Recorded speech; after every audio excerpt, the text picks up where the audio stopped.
comment through Twitter, right? No, but I have the live streams. All right, we're live now, so we're good. Welcome to Waiver Wired. It is the first week of the fantasy football playoffs, and I'm guessing you probably made it there if you're listening to this pod. But even if you didn't, there's going to be plenty of information available here. We've got a guest later that's going to help you with all your fantasy teams moving forward with some great ideas for a position that's really, really difficult to draft. So I got the best in the biz for the tight end position coming in to help us out today, as well as with some playoff strategies. It's going to be a lot of fun. And remember, as the season moves along, we will continue to talk player props and game bets. Waiver Wired is not going away. We're going to help you win in any way you can. But as always, let me welcome my producer and my sidekick, Eddie Spaghetti. Eddie, what is going on? Did you make it to the playoffs? I did, made it to the playoffs. The league I care about the most is a 4 seed. Unfortunately, well, all this crazy news, Jen, with all the players with COVID and the matchup I would have had this week if the number one team didn't have a bye, I would have had a pretty easy matchup here. But they, like I said, they have a bye, so I would have had a nice first round matchup. The underdog would have won that one. But fingers crossed. I'm just hoping all these players are obviously safe, and from what I've read, they are healthy. Hopefully, they could test negatively in time to play either Saturday or Sunday. But it's a strange start to the fantasy playoffs. It's a very strange start, and it's something that we will definitely address throughout the episode. I tweeted out yesterday, when you go to the waiver wire this week and you're putting in your fab bids, be sure that you're purchasing an insurance policy rather than a lotto ticket, because that's what we need right now. And we're going to talk about a lot of people that could be available. Let's start off with some of that news, because really a lot of what we're going to talk about today is all contingent upon this news. And of course, the biggest news of the day is that there are 1,421 players on the COVID list. But seriously, basically the entire Browns team is on the COVID list. Baker Mayfield was added this morning, and Stefanski is also on the list as well. So basically the whole team, there is no tight end left healthy right now in Cleveland. So it's a bit of a depressing situation if you're a Browns fan. What to do here, by the way, guys, is go check right now if Ernest Johnson is on the waiver wire, because that's somebody that could end up getting some work here this weekend if you need someone in a backup situation. But at this point, I wonder if they're even going to play the game. Right, Eddie? I don't want to think of that, but I mean, yeah, you might be right. Like I don't know what the minimum is for them to have enough on the roster. I know like last year they had the plans in place. If enough players tested positive, they'd have the replacements. But this kind of like caught teams off guard like this week, and just seems really tough. So I mean, like I said, fingers crossed they could play. If not, we're dealing with a lot of backups. Giants added a lot to their COVID list today, including backup QB Kyle Allen, and as you know, Daniel Jones is out for another week. It will be Mike Glennon getting the start again. So unfortunately, the Giants are just not in a really good place right now. I don't like to rub salt into a wound, Eddie. I know you went to the game on Sunday. I did. Yeah, I did. That was the positives. Obviously, the stadium, awesome. SoFi is great. I've been saying anyone that has the means and lives near the stadium, please head to Inglewood. It's an unbelievable venue. I'm jealous that they built something so great. Those two teams together, and the Giants and Jets got like a gray air conditioning box in the swamps of North Jersey there. But it was awesome. The Chargers uniforms are awesome. That throw that Herbert made came right to me right before halftime. Unbelievable throw. Seeing that in person, and yeah, I did not expect to win. In fact, I'm actually happy because we keep the draft pick looking pretty good there. And Mike Glennon, Daniel Jones, the neck thing from reading could be a long-term thing. It may be pretty scary for him. His future, is uncertain. Mike Glennon, not great, but it seemed like Jake Fromm, everyone wanted Jake Fromm, but from what I've read and seen from, the beat guys, it seems like that Jake Fromm is just not even close to being ready to be an NFL quarterback. So it's going to be a really bad end of the season for the Giants. And now you just mentioned all the COVID cases, so it's just going to get worse and worse. I also just realized I said Kyle Allen when I meant Washington earlier. Being added to the thing. Sorry, I grouped all those, subpar NFC East teams together. But yes, lots of Giants added to the COVID list, and Washington football team's backup quarter, Kyle Allen. added. I think I looped them in the same sentence. But yeah, tough situation for the Giants. But you're right, the draft picks may be more important. It's interesting though that you said that SoFi Stadium is pretty awesome, because there's an opportunity for all of you guys out there to head to SoFi Stadium this weekend on Saturday for the Jimmy Kimmel Bowl. We're going to be there, you and I. I cannot wait. Eddie Spaghetti and Jen Piacenti, I'm sure that's very enticing. You can come find us at the Jimmy Kimmel Bowl, presented by Stiefel. Tickets are on sale now. It is Utah State versus San Diego State. It's Saturday, December 18th at 4:30 p.m. Pacific time. So join us if you get the chance. It's going to be a really fun day. I'm really, really looking forward to hanging out with all the Extra Points crew. All right. I'm going to bring up something pretty, you know what? No, I'm going to save that for when Andrew Cooper gets here in just a minute. You guys just hang on for Coop on that one. Let's talk about DeAndre Hopkins. Looks like DeAndre Hopkins is going to miss the rest of the regular season. Now, not the postseason. It looks like he could be back for the postseason. So if you're picking Arizona, to win the Super Bowl, Hop could still be involved. Nook could still be there, but it looks like he is going to miss the rest of the regular season. So when you look at people who've done well without Hopkins around, Christian Kirk, AJ Green looked really good last week, and we're going to ask Coop a little bit about his feelings for Zach Ertz, but you might want to bump up those other pass catchers there. And certainly if you're filling out your bench for the playoffs, if any of those guys are available, you're going to want to grab them. AJ Green, Christian Kirk for sure, maybe even Rondale Moore, who's someone that can be used in a versatile way. Sam Darnold has been designated to return. Does he, Eddie? Did they go back to Sammy D? I mean, at this point, they're out of the playoff hunt. Can't get worse. Yeah, exactly. It can't get worse. It's the situation where it's like, we'll see him one last shot. I mean, if Darnold basically has to play well if he gets a shot here to save his career as maybe even being a starter, but probably not, but to even be a backup in this league, because obviously things went pretty sour for him. So I think maybe get some good football out of Sam. Who knows? More news. Michael Carter is back on Sunday. That's good news for those of you who are in, running back hell. Most of us are. So Michael Carter is coming back if you've been hanging on to him for a while, waiting for his return. Jalen Hurts is trending upward, but right now snaps are being split between he and Baker Mayfield. Certainly hope that Jalen Hurts comes back. I need him for my Scott Fishbowl team. I had a bye last week. I need him to be healthy. I need him to be awesome this week, so I can advance another round. And I need the Jalen Hurts. It's good fantasy Jalen Hurts. I don't want to be a good actual quarterback Jalen Hurts because, well, I'm a Cowboys fan. So I just need fantasy Jalen Hurts, please. Josh Allen's still limited. He has a sprained foot. A lot of question marks around that. Lamar may be out this week. Tyler Huntley's ready to go if he needs to. He was pretty good filling in. I think that team can be, successful with Tyler Huntley if they need to be. But luckily, Lamar is suffering a low ankle sprain, which is less serious than Jalen Hurts' high ankle sprain. So that's better news. So there you go. Oh, but the Ravens did sign Josh Johnson from the Jets practice squad. So that does say maybe Lamar isn't starting this weekend to me. They want to get some backups. Maybe it's more serious than they're letting him.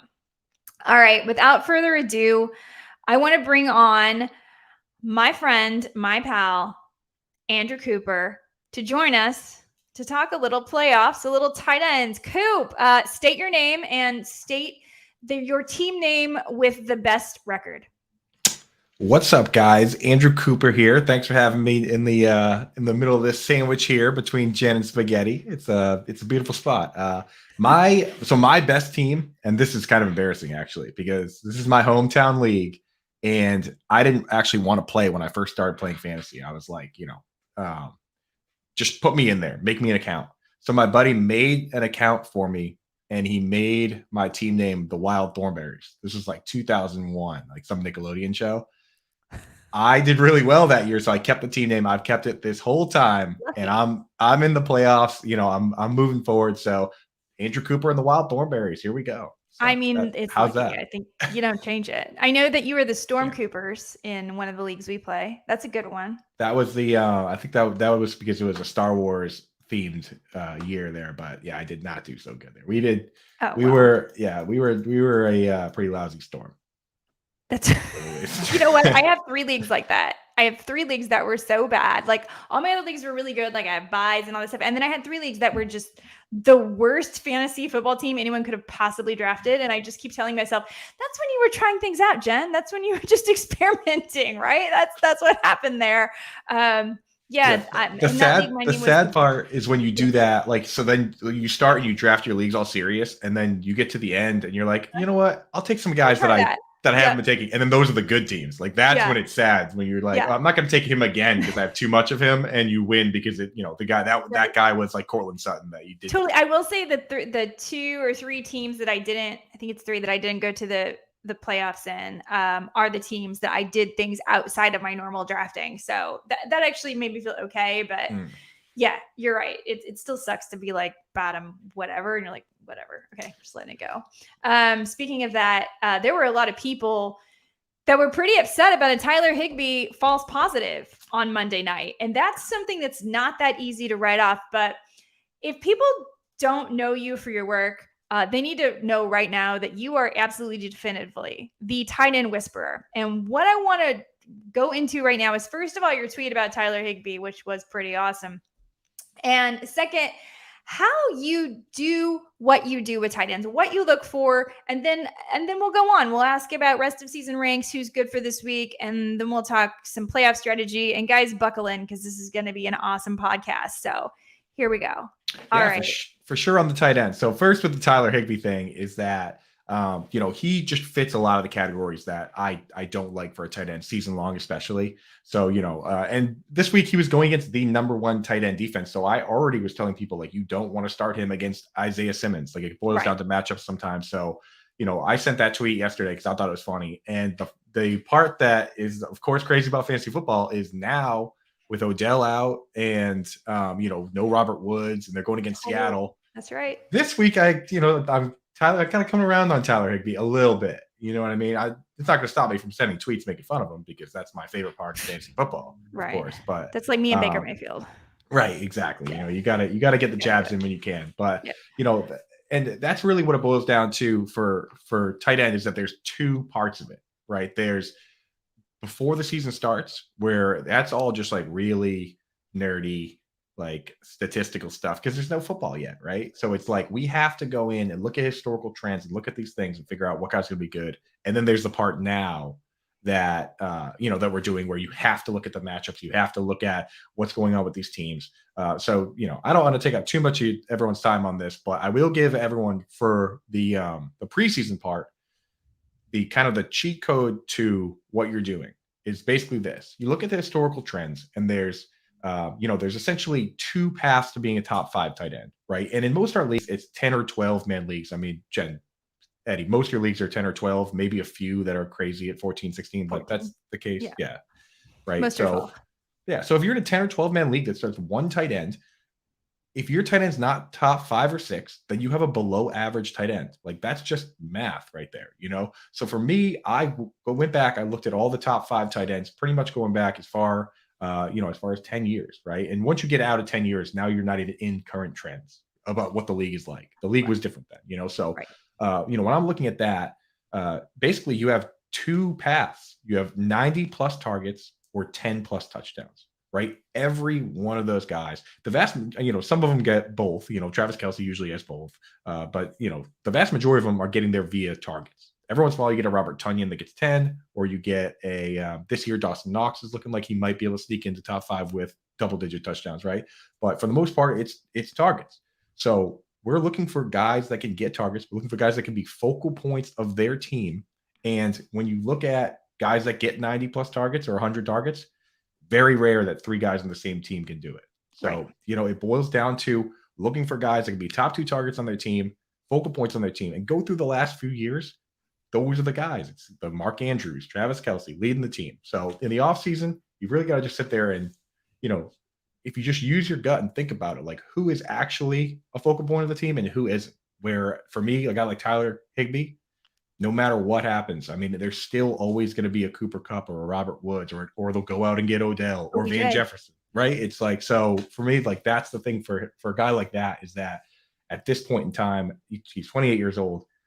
they're not going to run the offense through him like Travis Kelce, which is why I always said, that's why I said the other day, you had all season to get a tight end that wasn't Tyler Higbee. So that was the tweet, by the way, guys, which is one of my favorites I read all year. Yeah. So that's it for the off season. You know what I mean? So, I mean, I don't know if you guys have different philosophies on that, but in the off season, that if I had to give somebody the stump speech, the cheat code, think about who can truly be a focal point of the team. And, now you look back on it and you're like, why did I draft, CJ Uzoma? He was never going to be that guy. And when you say that, it just sounds so simple, right? Oh, well, duh, obviously, but it isn't. When you get there, like, people don't just simply look at it just that simply. And sometimes I think there's a real difference between something being simple and something being easy. And that's what this actually is, simple, but sometimes it's not that easy to make these decisions when you're doing the draft and figure out how you want to address this. But it really is pretty simple. And if you have to pick between someone with targets or someone with touchdowns, I would lean towards the targets, because I feel like that's something that's more easily repeatable than red zone targets, because those can change a lot. And, unless you're Adam Thielen, in which case, obviously, you're always going to be the touchdown king. Like, there's no question. But did you expect, for instance, Robert Tonyan? Now, of course, it's a little different, because there isn't a clear number 2 in Green Bay. Like Aaron Rodgers changes his mind every time he washes his socks, who it is besides Devontae Adams. But, Tonyan was, again, like you said, more of a touchdown guy. Would you feel, was that enough to make you feel like he was a top 10 pick? No, so it wasn't for me. And the reason is, I need to have a clear trend that, like, for instance, Mark Andrews for over the course of the last 3 years, no one's got more red zone or end zone targets than him. Right. Meanwhile, he's also maintaining these high target shares. I mean, I think the least number of targets he got was the season he got 88 there, and he missed a game with COVID. He missed maybe 2 games with COVID that year. So, I mean, that's the type of guy that I will lean into. The thing about Robert Tonyan that people forget, and the funny part is the people that had Robert Tonyan in their leagues remember, is that he had all these touchdowns all year, but he was getting very few targets. And then championship week, what happens? He gets 1 catch and it's not a touchdown, and you probably lose your matchup. Right. So that's why coming into this year, there wasn't that much Tonyan hype, because the people that actually had Tonyan remembered the sad part, you know what I mean? Versus the people that, were just looking at it, and said, he was a tight end 4 last year, he'll be the tight end 6 this year probably. It's like they weren't looking at it from the right angle, through the right lens, So now, one of my favorite things that you started this year was your tight end yin and yang, which was a really cool way of looking at it, because I've always said, there's basically 2 ways to draft your tight end. Either you go in early with a plan that you're going to get a Kelce, that you're going to get a Mark Andrews, that you're going to get a George Kittle, and you're willing to take them in the early part of the draft. And you're going to say, I'm going to have, positional advantage at the tight end that's going to make it worth it. Or you're going to kind of wait, and you're going to take a little bit of a risk. And maybe you're going to take a couple of dart throws and hope one of them pays off, assuming that these trends. One of the guys that I was taking late in every single draft this year was Zach Ertz, because I felt like that one could pay off for me. And I only did that, though, in leagues where I didn't take a Mark Andrews or a Travis Kelce, someone like that. And that ended up working out. But you figured out a way to put it in this excellent, easily readable way, the yin and yang of the tight end. So these are your safe tight ends. These are your high upside tight ends, etc. And in addition to that, you have provided us each week with your weekly tight end ranking. So will you just tell us a little bit about the yin and yang process, and then also who you like for this week 15, the first week of the playoffs? Absolutely. Yeah. So the yin yang, that really spawned from kind of honestly out of anger for the way the community had gone with this whole notion that you couldn't possibly roster 2 quarterbacks or 2 tight ends at the same time. Like it turned into this like dirty thing where people were like, you can never carry 2 tight ends or 3 tight ends, because you have to always have all these running back stash and wide receiver stash and tight end stock or whatever. And I was like, look, that's what your bench spots are for. If you're going to start the draft drafting 4 running backs and 4 wide receivers and a quarterback, you can use the bench spots to have a couple tight ends, right? So the way the yin yang came out is that your yin tight end is a safe player that in the beginning of the year, at the very least, or at any given time, you're comfortable putting in there that won't give you a 0. Nice floor. Nice floor, right? But not that great a ceiling. So this is where, the Tyler Higbees of the world come in. You know what I mean? It's like, you think about some of these guys that have multiple targets on the team, even a Dawson Knox, like, that he could get 4, 5, 6 targets, but could you really see him just going out and getting 15 targets in a random game? You know what I mean? Or 12 even, or, 10 pass even. catchers. Right. So it's like, so you have one of those guys on the team to start, but in your back pocket, you want to keep these risky guys that you couldn't start week 1. You wouldn't dream of it. Right. But they have some path to being these crazy breakout guys like Logan Thomas, for instance. I mean, the first year I did it, it was Darren Waller and Mark Andrews. And people forget that, like, not in a million years were you starting Darren Waller week 1. He was just an idea, right? Like, the only reason that Darren Waller was anything at all was because Antonio Brown, froze his feet off and called the GM a cracker. You know what I mean? Like, he wasn't even part of it, So it's like, same with like Mark Andrews. Like, you weren't just going to start him, but you wanted to have him.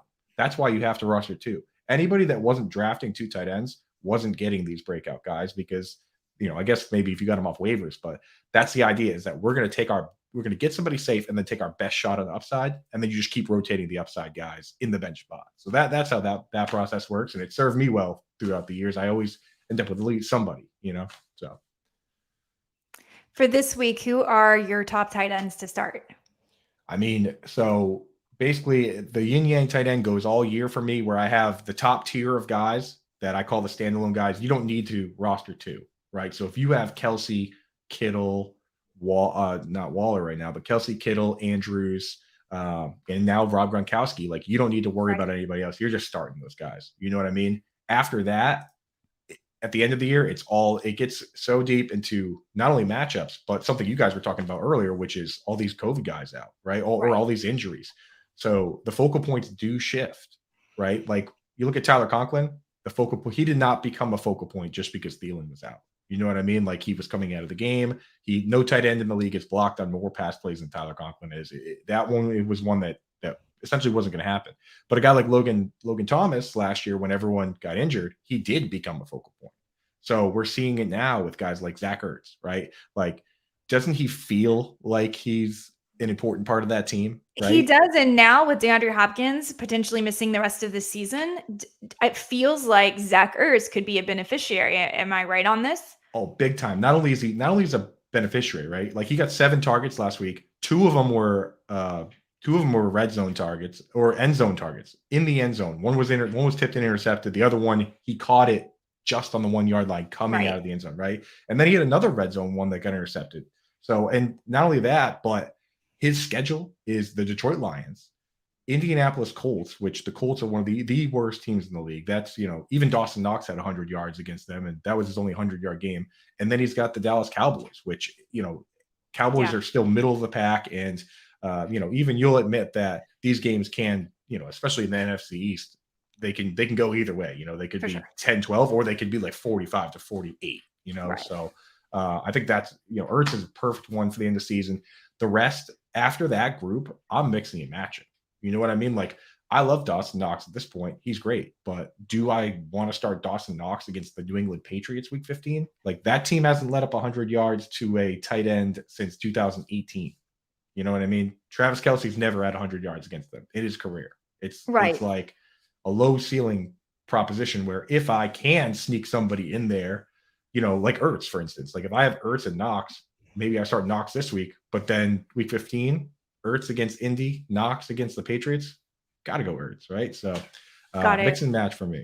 And the fact is, like, we just had a tweet from NFL Dr. Alan Sills. A very large percentage of these cases have no symptoms, right? They're just testing. Like, Baker Mayfield feels totally fine, but he talks about the changing face of COVID, which is now this new Omicron variant. And that is a variant that is more contagious and also more mild. And if you know a lot about virology, this is a normal iteration of what happens to a virus. They change, they mutate. And as they mutate, because viruses try to stay alive so they can grow, so they can pass on their genetics, they become more contagious, but less deadly because they have to have hosts, right?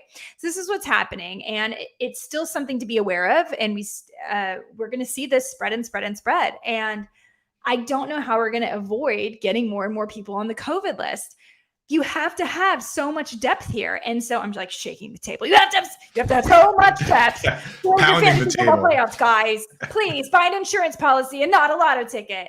But really, if you want to survive, that's what you have to do. So I'm looking at all these tight ends and I'm like, I don't usually handcuff my quarterbacks. I don't usually handcuff my tight ends, but going into the playoffs, I would. And I would like triple do it right now during this COVID outbreak. What if you end up without Justin Herbert? That's a problem. Go get Tua right now. And maybe it's Tua that ends up on the COVID list. I don't know. But you have to have backups. Ricky Seals-Jones, to me, I know he only played 41% of the snaps on Monday, but he's matching up with the Philadelphia Eagles twice. And the Philadelphia Eagles allowed Ryan Griffin a touchdown 2 weeks ago. So I'm like 11 touchdowns, I believe, on the season to opposing tight ends. Just very, very generous. Do you think that 41% snap rate was more about him being eased back in from injury? And should we trust him? Maybe he's a guy, he seems to be pretty available on waiver wires. Yeah, I mean, that's so as far as the yin yang goes, Yang is the high upside guy. Like he's the last great Yang for us. You know what I mean? Like Ricky Seals-Jones, because I mean, if you look at it, Logan Thomas in the first 3 weeks, he played 100% of the snaps. And then Ricky Seals-Jones came in and played at 100%. Like if Ricky Seals-Jones came out this week and played 70%, I would have him easily in my top 10 tight ends, probably even higher. You know what I mean? But 41% makes me nervous. You know, it's like, he only caught one of his targets and the hip. But so that's why for me, I have him in every league still, but mostly on my bench because I just can't trust him at this point. And like you were saying earlier, Jen, like you need to go not only, you know, get stash backups and guys that you can actually start, but in your starting lineup, like when you're trying to pick your guys here, like you don't want guys that are just capable of every once in a while having one good game, because you need guys that can have 3 good games in a row. If you have one Robert Tonyan game in there, you're toast, right? Like you can't throw Cortland Sutton in there because even if Sutton goes off this week, next week, if he has another game with 2 catches, you're toast, you know? So it's like, now is where I'm, you know, unless I need an absolute Hail Mary, I probably have someone saved for the Ricky Seals-Jones for this week. But I'm definitely picking him up because, you know, if my guy goes out with COVID and I need somebody, I'm happy to throw him in there. Or, you know, he gets the Cowboys and then he gets the Eagles again. Like, his schedule is amazing. So, that's my thought. Rest of season, I feel like he's a good bench stash because of all this COVID stuff. And I think you need to have him. I think you need to have him for every single position. I mean, you should probably all go get D'Ernest Johnson right now. Look how fantasy managers were rewarded last week if they had Josh Palmer or Jalen Guyton because Keenan Allen out. So I think that's the way we need to be thinking down the stretch because of this COVID outbreak. Get the guy. You're not just handcuffing running backs anymore, right? It's kind of like everybody. So get as much depth as you possibly can. Be as smart as you possibly can. You're probably doing that anyway, but I feel like at playoff time, so many people go nuts for, you know, I have to get Rashaad Penny. Rashaad Penny is a really good pickup. Totally. But he could also get injured. Like, you know, he could stub his toe and be out. He's just a bit injury prone. And yeah, he has a great week 17 matchup. I'd love to see him versus the Detroit Lions too. But in reality, like, maybe your money is better spent backing up all your guys than picking up that one guy. The Rashaad Penny probably is my favorite pickup for this. Who's your favorite pickup for this week? You gotta grab Pat. It's Penny. Penny's the guy. I mean, if it's a wide receiver, I do like KJ Osborne. I think, you know, he got a pretty good target share there. And I mean, they threw it to Justin Jefferson 15 times. You can only throw it to a guy so many times. You know what I mean? Like you get this. Every time you get hit in this league, it is a car wreck. You know what I mean? So it's like, you know, Cooper Kupp, I don't know how he's doing it. I mean, he's just been a beast all year, but I mean, the ball has to go elsewhere. So I do like him. And as far as, you know, planning things out, I'm going to actually link it under the pod here, but I did a chart that I send out every week with the matchups rest of season for, you know, the next 3 weeks for these tight ends. So that you can take a look and mix and match. Right. So it's like, if I'm out there, you know, in some of my leagues, I don't know how this even happens because I go on our podcast and on Twitter and tell everyone what I'm doing every week. But sometimes I go out there and just add, like in one league, I added Hunter Henry and Ricky Seals-Jones. And this week I'm starting Hunter Henry against the Indianapolis Colts. Perfect matchup for that guy. And then I have Ricky Seals-Jones in my back pocket for his good matchups if it works. These guys are out there. So I'm going to send a chart right now just on it's on the link to this podcast if you guys are looking, and you can do it yourself. Don't just you don't have to just pick up any guy that you think is okay in case your guys get COVID. You can look at your guy's schedule on here and say, oh, that's his worst week, and this guy has a really good matchup this week. Maybe I want to just start that guy outright, So always be prepared, like you're saying, because now is the time. It's so great. Listen, if you guys are watching this podcast right now, I know a lot of you are listening to it later. If you're watching it right now, hop over to our YouTube page, our Twitch page, or our Facebook page, and you can ask us questions and we will take them, or just chat with us. Tell us I love, Ricky Seals-Jones, and I'm going to start him for the rest of my life, and he's my best friend and I love him forever, or whatever. We want to chat with you. So please do. And then sometimes we don't get the comments through Twitter. So if you're commenting on the video right now on Twitter and we're not seeing it, we're not ignoring you. Jump over to YouTube and we'll comment the place to go in the comments on this video you're watching right now too. Eddie, would you mind posting that YouTube or the Facebook link as well again? Yeah, the Extra Points Pod Twitter has it. Cousin Sal also retweeted it. So if you go there, you'll see the link for our Twitch, Facebook, and YouTube page that you can log in and comment. And if you do comment through Twitter, I will be able to read it. Just can't post it live on the video. Perfect. Eddie, let me ask you, who are your tight ends this year? Who are you going after in Scott Fishbowl? I am so glad you just asked, because I was telling Jen before, I'm not sure if you heard, I did make the playoffs, but I do have a little tight end, not a fiasco here, but every other position I have is locked in. There's no change to be made except for tight end. I have Hunter Henry I've been riding with mostly, but Tyler Conklin and Jared Cook are available. Is it time to make a switch to the other two? I know Conklin right now in my league has the most projected points for what it's worth. Yeah, so this week I'm starting Hunter Henry. Jared Cook got 3 end zone targets last week. He only caught 1, but it's just, if he couldn't really do it with Keenan Allen out, I'm just not sure when he's gonna. So I like it of that crew. I would go start Hunter Henry this week, and I would add Conklin just because, in theory, Conklin could step into that Thielen role, become the red zone guy, but they just didn't want to. They didn't want to do it last week, right? He blocked on a bunch of pass plays, which is his kind of biggest downfall, and he just didn't get open. And the key for that guy is that he's just not particularly great versus man-to-man. He has single-digit catches versus man-to-man. He is outside the top 40 tight ends in routes run from the slot. He doesn't create for himself. He's more of that Tonyan guy who's better off sneaking out, whereas Hunter Henry is, I think he's tied for either 3rd or 6th in man-to-man receptions. He's that guy. He's built that way where he can line up out wide and go get it done himself. So I just trust a guy like that more, even if, the offense isn't built around throwing right now. Perfect. Well, locked in. All right. I'm just reading a report here, Eddie. Is this right?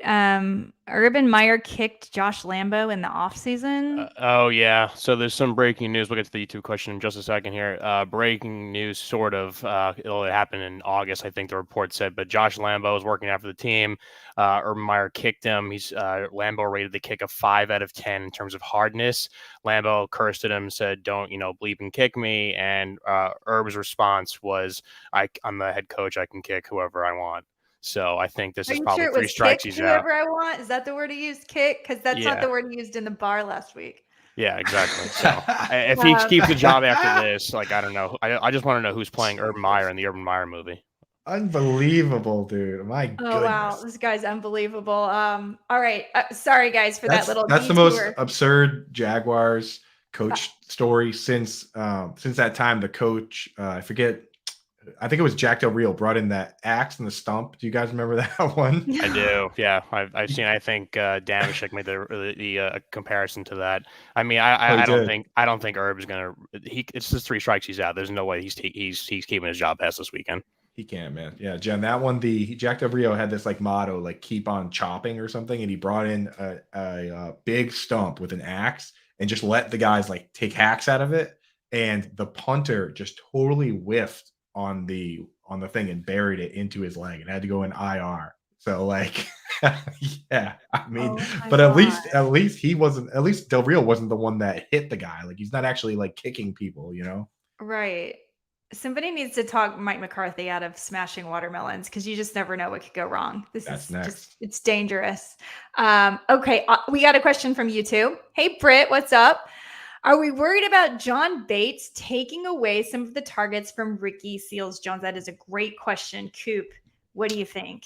Yeah, I mean, so in that instance, I'm not as worried about the targets because for me, it's a matter of the best pass catchers are going to get the targets, right? Like Terry McLaurin's going to get the targets. For me, it's a matter of the snaps because these guys are doing the same job. They're doing the same thing. And it's not like for instance, you have some teams like the Dolphins, right? Where Durham Smythe is the inline tight end and Mike Gesicki pretty much plays slot wide receiver. They're on the field at the same time and you're not worried about Durham Smythe taking those targets, right? So for me, if John Bates and Ricky Seals-Jones are on the field at the same time, well, John Bates is the guy that's going to be blocking and playing in line, and and Ricky Seals-Jones is the guy that's going to be the pass catcher. For me, what I'm worried about is that Ricky Seals-Jones isn't healthy enough to play, and they're just splitting the job entirely. So, in a way, it's more about it's all about Ricky Seals-Jones' health.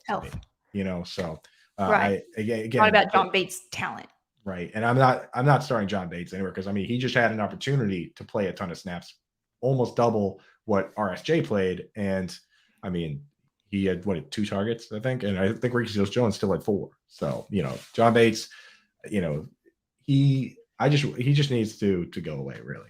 Plus, he sounds like he's starring in an Alfred Hitchcock movie, so I just can't have him on my team. It's a little too creepy for me. All right, I got a question from another listener. Goddard or Conklin in PPR this week? I'm starting Dallas Goedert. You would love if Minshew was there. He looked great with Minshew. There's no denying it. Jalen Hurts is just a different type of player. Right. When you're a mobile quarterback like that, you become hesitant to dump the ball down, right? But at least Goddard runs some decent 8-out routes, so it's not all just dump passes. And again, I just explained why Tyler Conklin to me is just not, he's just such a low upside proposition because of the way that he plays. Like, unlike Goddard, who's running real routes, like Goddard catches posts, he catches fades. Tyler Conklin's average depth of target is 5 yards, right? Like, he has just as many catches versus man-to-man as he does screen passes that he's gotten. So he's just, if it's just not a guy that I'm super amped on, so. But yeah, got it for me. Definitely. Let me ask you, before we take one more question, I just want to ask if you have any playoff advice down the stretch that we haven't covered that we should give our listeners. Any tidbits? The biggest thing for me is just don't get cute. Don't get too cute with the way you're setting your lineups and starting your team. Totally agree. It's just such a, you know what it is too. And this fantasy football is fun, and you're trying to win. Like, the worst thing is when you do that and you lose because of it, and you think to yourself, like, why did I do that? Why did I try this crazy thing? Because the payoff is winning, right? Like, it's never like, oh, I won and I started, Josh Reynolds just because I had a hunch. It's always just about winning. So don't do the crazy play. Go with the smart play, right? So just play it the way you've played it all year. Play it smart. For the most part, that means dance with the one who brought you. That's what you got to do. Trying to pull up the Browns depth chart and find out who is after Donovan Peoples-Jones and say, okay, Anthony Schwartz, this is his week with Jarvis Landry. It's like, that's where you get yourself in trouble. And then afterwards, you're like, oh, why did I do that? Like, if you really need to do that, go sign up for a GPP or watch the DFS video I'll put out Friday morning for Extra Points, which, by the way, if you guys watched it, we did have the Russell Wilson stack with Rashaad Penny, made a lot of money last weekend. So we'll have another one out Friday morning. Don't forget, even though we talk about fantasy football on the pod, we do address DFS, and we'll be doing more and more and more of that as the season goes along, as the playoffs roll along. And eventually we're going to still have football and no fantasy football. So we got to have some fun. So we'll do some DFS. We'll do some player props. So check for that video on Friday morning. A couple more questions while you're here, Coop, if you don't mind just hanging out. Yeah, I'm down. I'm always down to hang with you, Jen. Fantasy perfect. So we're just going to keep you. You guys that are listening had no idea tight ends were this riveting, did you? I'm sure you. This is why I didn't tell you it was a tight end episode. I thought you wouldn't tune in, but this is good stuff. We have a question coming in on Twitter. It looks like. Yep. Yeah, we have a question here from my Giants pal JK Robbie 64 asking a defense question. As a first round bye, has the Eagles and Dolphins defense for week 16 and 17? Am I safe with them? First round bye, Eagles and Dolphins defense. I like what's things. I like the Dolphins this week. You know what I mean? I think they got the Jets this week. So I mean, you're not going to really want to start the Dolphins against the Titans, but I like Dolphins Saints. I mean, Jen, what do you think? I mean, I'm trying to think. I was thinking Eagles got the Cowboys in there, and then don't love that. Yeah, no, neither do I. Let's see what the schedule is. I think Green Bay is a defense that has good matchups down the stretch if you can get them. I'm trying to remember. I wish I had defenses better off the top of my head.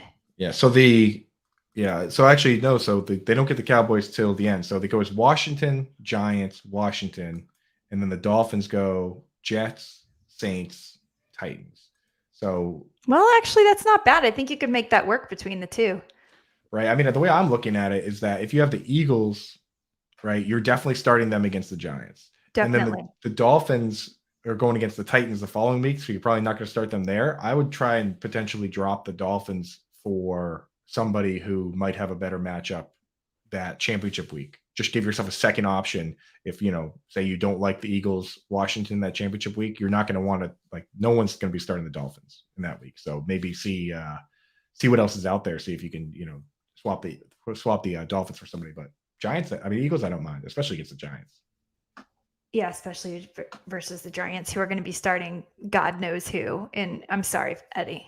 I feel like we just trash the Giants every week, but it's fine. Trash, the more trash. Fingers crossed. There's more changes from the top down, and they do the right thing come draft time. Whether that's package those picks or I guess select the right player. So please keep the trashing coming. Eddie, let me ask you a tight end question here. I mean, sure. I've been known as something. I try to be unbiased. I truly do. But I've been the one guy that I've been a truther here we on, go. And then I've been, I think you know who I know where we're going here. Is that I can't give up on Evan Engram in dynasty leagues. I think that he's got. I think we all know that he's a very athletic player. But what do you think? Do you want to see him back? Do you want to see him go somewhere else and succeed? Do you want to see him go somewhere else and fail? I mean, what are your thoughts on this player? It is a weird one for me too, because I did meet Evan Engram early on in his career when I used to work at the NFL. He came in, great guy. And that was back when I felt good about the Giants. It was a few years ago, and I bought into them, and they were still clearly bad. If he was his best all the time, he would be a tight end. He would be not the level of the Kelseys, the Kittles, the Wallers. He would be in that next tier, I think, at his best, but it's never his best. And I think after a certain amount of time, we see this league go through quarterbacks so quickly, and actually a guy on his team like Jalen Jones probably is given more chances than he deserves for whatever reasons. But for the reason, why because he plays tight end, does he deserve more chances? We've seen all the drops, we've seen all the fumbles, and it's unfair. How many tip balls in the air became interception and people slam Daniel Jones? It's no, it's Evan Ingram's fault, literally costing us a shot at the playoffs, with the Eagles game last season. So at this point, his blocking isn't good enough. He's not fast enough to become kind of a gadget player. I think he'll go somewhere else as probably a tight end too. We'll have a couple okay games, but he'll phase himself out of the league just because of his inconsistent play. Yeah, I Eddie think just gave you the let it go, right? Let it go. I think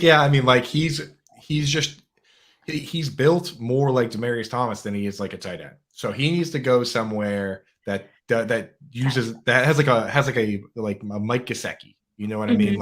He needs to play that role because he's just Jason Garrett had him playing inline tight end, and then clearly the fans have lost faith in him. The drops at the least opportune times. I want to see him get an opportunity with, probably not coming back, but a guy like Chan Gailey that would use a big slot tight guy. You know what I mean? He would use. Well, what's funny too is I think what the Giants did this year by bringing in Kyle Rudolph, a guy who's a more well-rounded tight end. Their idea was good. I don't think it really was executed because obviously Kyle Rudolph's a little bit older now in the beginning of his career, and the Giants offensive line, the Giants offense in general is not great. So that's I think they're trying to go for that older like the Patriots model back in the day when they Right. had Gronk and another tight end. But I think for Engram to be the second option and to have not maybe the top defensive guys cover him, and then he'll get open in space, and then he looks really good because he is a mismatch. But him being the primary guy, I don't think it'll ever work out for his career. Agreed. I think that's been the biggest problem for him, is that it's just, he's if you put a real corner on him, then he's in trouble. Sure. He needs to be in that spot where they say, oh man, there's two guys on the outside, and we can't allocate these resources. I think Zach Ertz benefits from that. I think, again, a lot of these guys that can sneak out, like, Mike Gesicki's there too. Like, if they didn't have Parker or Waddle on the outside and Gesicki was the number one pass catcher there, I don't think he's a strong enough pass catcher either to just go out and be Devontae Adams or Justin Jefferson that can do it no matter who's on you, So I agree with that. I got more questions. You ready? Yeah. Oh, yeah.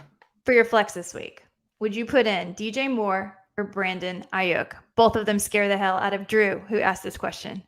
I mean, Drew, you have a right to be scared, man. Yeah. This would be easier if Ayuk was still in the doghouse, but now he's kind of back in the mix. But for me, I'm still going with DJ Moore. I mean, this goes back to that notion I was talking about where you talk about the focal points and you talk about the rarity of three players all being featured equally, with evenly distributed targets. Like, we know Kittle is Kittle. We know Debo is Debo, and Ayuk is clearly the odd man out there. Like, with the Panthers, no CMC, Robbie Anderson doing whatever the heck he's been doing this year. DJ Moore is still the best player there. I think he's the most consistent. So for me, I'm going Moore. I don't know, Jen, if you have a different direction on this one. It's a really, really hard one for me, I have to say, because Buffalo is a tough matchup.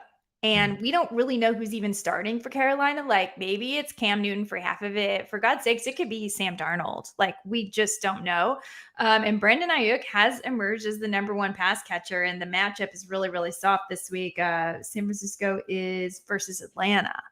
So, first of all, I want to say, I hope this is a flex decision. It must be, right? Yeah, that's what he said. Yeah. So then you're in good shape, because if you have two receivers that are definitely better than DJ Moore and Brandon Ayuk, I might lean Ayuk. This is a tough one. It's a really tough one. I have DJ Moore, and I want it to be DJ Moore because I need him my big money this week, league this week, but I might go Ayuk. So sorry, we didn't help you. We just confused you some more. Yeah, we did. I mean, the thing is, the no Trey White, right? So, I mean, DJ Moore, he's going to get the second best guy as opposed to, getting kind of a shutdown situation. So I don't know if that's necessarily the end of the world, but you're right. I mean, the quarterback situation's a mess. It's a mess, and I don't really trust any of their quarterbacks. But that being said, with it being a mess, DJ Moore continues to be targeted no matter who is throwing the ball. And that's one of the best things about DJ Moore and why I almost always take his over on the receiving props, as even recently, even with the switch to Cam Newton, and it always hits. So you want to hear my advice for start sits? And this is childish, I will say, but this is what I do. If it's dead even for me, right, and I really can't decide either way, I take a coin, right, and I say DJ Moore is heads and Brandon Ayuk is tails, right? And when I flip that coin in the air, I find myself rooting it for it to land on heads or tails, and I just start that guy, no matter. That's awesome. That is fantastic. Like, in your mind, subconsciously you have a choice. Once that coin is in the air, I swear to God, you're going to be like, I hope it lands on heads so I can start DJ Moore. This could be the best piece of fantasy football advice I've ever gotten. It's real. I mean, it's deep. It's deep. And if by the time the coin hits the ground, your heart doesn't tell you. I feel like I have to contact Deepak Chopra, and you're going to be the next version of the Secret movie or something, because that was really good. All right, let me ask you this: Hill, Tua, or Burrow this week? Tua or Burrow? Hill, Taysom Hill. Okay. Tua or Joe Burrow. Do we know if this is a 6-point or 4-point passing league? I'm going to assume it's 4-point passing touchdown. Dude, I mean, I have a general disdain for what Taysom Hill does to the offense. Me too, but I think the right answer. I think it's the right answer. I know, like, we have to separate those type things where I just don't like what he does to Alvin Kamara. I don't like what he does to the possibility of pass catchers or 300, 400-yard games. Like, I prefer big explosive offenses, but I mean, 2 rushing touchdowns. I mean, he does have a nose for the end zone. There's no question, right? And Taysom Hill had a 4 interception game versus Dallas and still finished with like 25 fantasy points. 4 interceptions and finished with 25 fantasy points. That's what you're hoping that's what you're hoping Jalen Hurts does for you this week, right? Yes, I am. Please, Yeah. Mr. Hurts. Please don't hurt me. Should I drop Nick Folk or Matt Prater for Ernest Johnson? I just feel like the answer is yes. Yeah. I don't know which one, because I think Folk is probably the better kicker, but he has a couple home games left, I think, and there could always be weather issues there. Prater might be in a better weather situation. I don't know. Do you? I mean, we need to get Linda on here. That's what I mean. Linda will have the answer for that. But I mean, tweet at Lindaleons, Linda. It's LINDELLIONS. But yes. We'll tag her in there. She's the kicker guru. She's got all the numbers. I've seen the spreadsheet she has, and they're like ridiculous. I'm like, why do you have this guy's college kicker stats now? You know what I mean? Like, she's just God bless her. Shows his legs. I would never do it. Yeah, somebody's doing it. She's taking one for the team, y'all. She's taking one for the entire fantasy football team. She's doing all that work we don't want to do. Right. Yeah. Well, that's the thing. Like me and her, we you too. We do the dirty work with the tight ends and the kickers. You're doing the dirty work. So you guys the can rest of us are sitting around talking about, quarterbacks and just hating on Baker Mayfield. We're taking the easy way out. Focus on the fun stuff, though. That's right. But I mean, she knew that she knew Evan McPherson was going to be good before as a rookie, and she's got this other rookie kicker for you guys in dynasty leagues. I'm sharing a trade secret here. The Buccaneers have been protecting him on their practice squad. Jose Borregales is his name, but this guy apparently is like, he's got the raw talent to be like a Justin Tucker level boot. It's just right now they trust the other guy better, Don't let Urban Meyer anywhere near that kid. Right. I'm already stacking Jackson because I have Eckler. I also have Miles Sanders, Deontay Harris, Penny, Madison, and Engram on IR. Is it better to stash Ernest Johnson or Ronald Jones? This is from Nicole. And and she said that she has Leonard Fournette. She does not have Fournette. I would just go with the better player. I would go with Ernest Johnson. Me too. Personally, yeah. Especially with this COVID outbreak, he may even come in handy this weekend. Okay, right. Which one do I bench in a half-point PPR league? Debo, Lockett, Waddle, or Lamb? Well, first of all, congratulations. Your team is a wagon. If those are the guys that how are you not on bye is my question. Right. You should have made a trade like a couple weeks ago for like whoever you wanted, right? 2-for-1 deal. But so for me, as crazy as it sounds, the Cowboys kind of reverted to last week, at least, what they had done last year, which was Amari Cooper and Michael Gallup every play and Lamb coming in to play slot in 3 wide receiver sets, but not being on the field in 2 wide receiver sets. That, to me, of that crew of very good pass catchers, is the one thing where maybe I'm like, I don't know.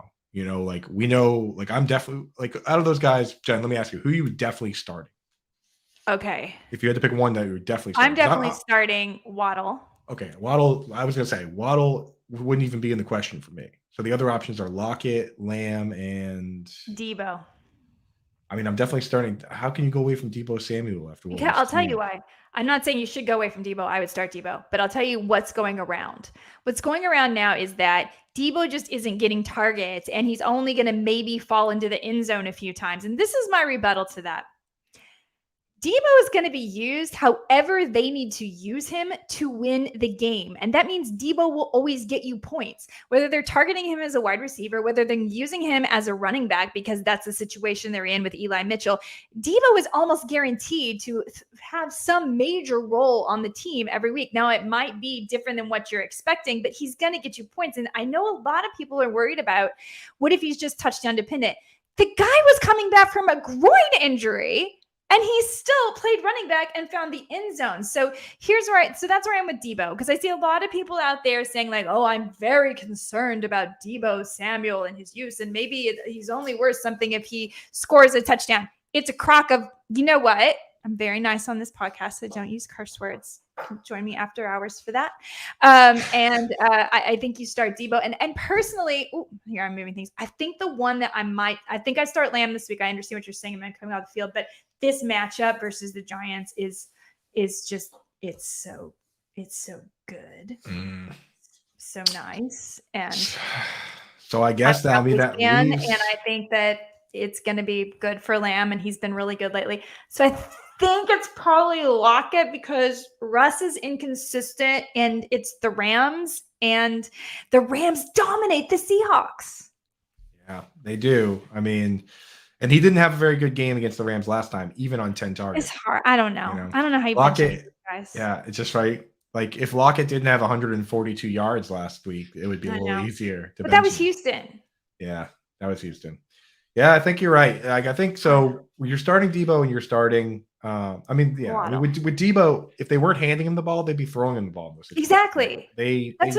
That's what they're doing. You know, so right. They're getting the ball to Debo. It doesn't matter how. They even brought the guy back from injury and made sure they got him the ball. Right. You're talking about, we talked about that word earlier, focal point versus like ancillary pieces. This guy isn't just like some gimmick that they're using because it's like, oh yeah, let's just do one of those. He's the focal point of the offense, and they basically say, hey, you got to do this job because you're our best player, and we don't have anybody that can do it. You know, so like that's for me that's enough to know that they're going through him. Like there's no situation where they just don't give him the ball. It's a matter of whether they want him to play running back or the other. So we're totally idea on that. By the way, just so you know, because we try not to do our victory laps, but I'm probably going to have to do at least one. Antonio Gibson was definitely drafted too high. Coop agreed with me on that too. So we're going to revisit that at the end of the season. I got my nice breakout vid from Extra Points from the Against All Odds podcast. So it's on record. Yeah. And the worst right now is the people that it's like, where they victory lap these situations that only came about because of injury or different things. It's like, dude, you were wrong. Right? Like JD McKissick was very good and he is very good. He just got hurt. So like he just got hurt. Victory lapping it now is that's the stuff that bugs me. You know what I mean? Like I'll admit that sometimes it's happened where like a tight end I liked became good and I'll be like, you know what? We were wrong, but we got lucky. Sometimes we're wrong. Actually, a lot of times we're wrong. Sometimes we're wrong and we get lucky, but like victory lap when you're right from the start. Don't victory lap because you backdoored your way into Antonio Gibson being a 3-down back because the other back is hurt, so that's where I'm at. Absolutely. And again, Antonio Gibson, not good versus Dallas last week, but that was just for me to enjoy. So last question, ready? We got to think about this one, Andrew, because I went back and forth with this one. I'm on bye this week, so I have lots of time to think about my keeper for next year. I have CMC and Zeke coming back. They're both becoming injury prone. Would you keep Javonte over them? And then I asked him, I said, do you surrender a round pick? And his answer was, you surrender your first round pick. So you don't surrender the round where you drafted them. Because to me, it was an obvious answer that you keep Javonte Williams because you probably only surrendered your 4th round pick. But now that you have to surrender your first round pick no matter what, I think it's a little bit murkier. It also turns out there is no limit on how long you can keep a player, but they get to keep one. Who would you keep? CMC, Zeke, or Javonte? Whoa, dude. So like every step of the way in that question changed my answer. Right? Like when you were like, you have to keep a guy. And I was like, okay, well, obviously you keep the guy you drafted later. And then you're like, oh, well, there's no penalty. And I'm like, okay, well then if it's first round, you probably want to take CMC because no matter what, even if it's Derrick Henry and Jonathan Taylor going first, I mean, how far is CMC even going to slide? I know right now we think, okay, right now it's fresh in your mind, but I tell you, like when next year, when training camp comes around and CMC looks awesome, we're all going to be back on CMC. Every year we're back on Dalvin Cook. He's never finished the season. Every year it comes around and we're like, yeah, that guy's good. CMC is good. And then you were like, oh, then you changed it again. And you were like, oh, well, you can keep the guy forever. And now it's like, well, Javonte Williams he's like 22. How old is that guy? Yeah, he's young. And if Melvin Gordon leaves, even if he doesn't, he's going to have a big piece of that. And he's healthy. He's 21. He's 21. I think for me, like you have a better chance. I think who do you have a better chance of getting? Like, are all these guys going to be first round picks next year? We don't know for sure. Javonte Williams might be early 2nd round. Well, that's the thing. So if you let's say you got to put in your keeper and then they pull the draft order. What if you put in your keeper and it's CMC and you pull like the 10th pick out of 10 and then you also get Javonte Williams? You know what I mean? Like you could get super lucky. You could get both. It's like the odds of it boils down to the ability to get the next guy. Too. I was thinking you pick one and then you draft one of the other ones with your next pick. Yeah. So I mean, like I would go CMC, and then I would take if you're concerned about age or whatever, then just whatever running back you take with your first pick, just go target a young guy. At least Zeke and Javonte are going back in the pool. So. I think that's the way I would go too. And I know other people will be keeping in your league too. If you get one keeper, everyone's basically going to give up their first round pick. So it may also depend on where you're picking. So that may also, where is your pick? But thank you everyone for the questions. Thank you, Coop, for joining us.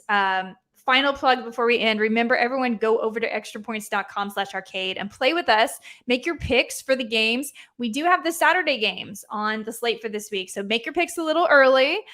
We compete every week. The winner gets a golden hat. This week's winner actually got 12 right, which really makes me angry, Dan Knock, because I had a really good week this week, but yours was still better. So I still didn't get a golden hat, but congratulations to you. Ryan Holcomb, who got 7 right on the prop quiz, congratulations. You will also be getting a golden extra points hat. Everyone can play. It is free to enter. It is tons of fun, and you can razz us online, and we will take it all. It's tons and tons of fun. In the interim, thank you so much to Andrew Cooper. You can find him and all of his work at Fantasy Alarm, and please give him a follow at CoopAFiasco. You can rewatch this video. If you're listening to this on Apple or iTunes, you can find that video as well on the extrapoints.com Twitter page and YouTube page. It's been awesome as always. Eddie, are you nervous this week? Do you need any lineup help before we close this up? I mean, I think Andrew got it. The one tight end question, I feel okay. I'm projected to win. So, I mean, look, the lineup's going to be set, and hopefully the players do their job. So that's really all I could do. Before we go, I actually have a question for Eddie. One last one to settle a long-standing debate, or at least just another tally in a long-standing debate between Jen and I, going back to our Fantasy Alarm days. Eddie, are you pro or anti-banana? So I have a weird answer. I eat a banana almost every day. So I'm a banana fan, but the issue is that I'm pretty sure I'm allergic to them. Because every time I eat them, I get like a really weird mouth and throat tickle, and the way to I guess I just eat it with something else or like drink like water or something, and it kind of goes away. But so the you answer love them, yet they try to kill you. Exactly. That's exactly right. Yeah. Wow, dude. Yeah. So that might actually make you the world's biggest banana fan that there is. It's just a simple fruit to eat. It's easy. You don't have to worry about washing it because you got the peel, the cover on it. It's easy, except that it's trying to kill you. Bro, that's like my girlfriend. Like when we go to my sister's house. And she picks up the cat and just rubs it all over her face, and then she's like, "Why are my eyes itchy?" I'm like, "Dude, because you're allergic to cats, and you've always been." But she's like, "I can't help it." So that's you with bananas, then. Pretty much. I mean, no matter what, it happens sometime. Like it almost basically always happens. But I've been good now. I've trained myself to I thought maybe if I eat enough of them, it'll kind of go away. But I just make sure to always have a drink or something else to eat with it. But pretty much daily. But I'm a daily banana consumer. Well, there you have everyone. I'm going to sign off with a wish for you all and some advice. Start your Chargers. Start your Chiefs. Sit your bananas. We'll be back with you next Wednesday, 5 o'clock p.m. Eastern Standard Time. Join us on Waiver Wired. Enjoy the football.